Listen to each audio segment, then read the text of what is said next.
Bonjour. L'état actuel de la conjonction de Saturne avec le Sagittaire me permet d'annoncer de manière formelle que la récente réélection de Ronald Reagan ne doit pas faire illusion. Ce mandat sera lui de trop pour les Républicains et les démocrates retrouveront le chemin de la Maison Blanche dès 1988. En revanche, même dans 40 ans, il n'y aura aucune chance de voir un noir ou une femme accéder à la présidence ou même à la vice-présidence des États-Unis. Concernant notre bloc, et en dépit des rumeurs sur la santé de l'actuel chef de l'Union soviétique, Konstantin Tchernenko devrait rester à la tête de l'URSS pour encore au moins 10 ans. De façon générale, l'Europe de l'Est est assurée de rester communiste pendant un demi-siècle. Restons dans l'international. Bonne nouvelle pour nos amis d'Afrique et d'Amérique du Sud, leurs pays devraient tous devenir prospères et démocratiques d'ici peu.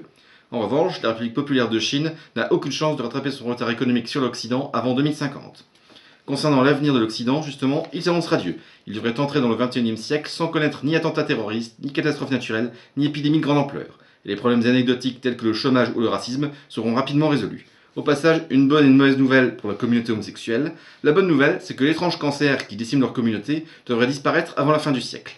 La mauvaise nouvelle, c'est qu'aucun dirigeant politique français n'aura jamais le courage de légaliser l'union entre personnes du même sexe. Quant aux discours alarmistes des écologistes, ils se révéleront assez vite sans fondement, et notre industrie pourra poursuivre sa croissance sans se préoccuper des états d'âme d'une poignée de crasseux passéistes. Pour revenir à des questions plus exclusivement françaises, vous savez que j'étais beaucoup critiqué, de même que la plupart de mes collègues, pour avoir annoncé la réaction de Valéry Giscard d'Estaing il y a 3 ans. Ayant donc procédé à de nouvelles observations, je suis désormais en mesure de m'expliquer sur cette erreur. Sans entrer dans le détail, nous nous étions trompés de 7 ans. En effet, M. Giscard d'Estaing devrait prendre sa revanche sur François Mitterrand en 1988 et rester à l'Élysée jusqu'en 2002, en dépit de la concurrence d'un autre candidat de droite, Jacques Chirac, qui, et je suis formel, n'a strictement aucune chance, en dépit d'une ténacité digne d'éloge, d'être élu un jour président de la République.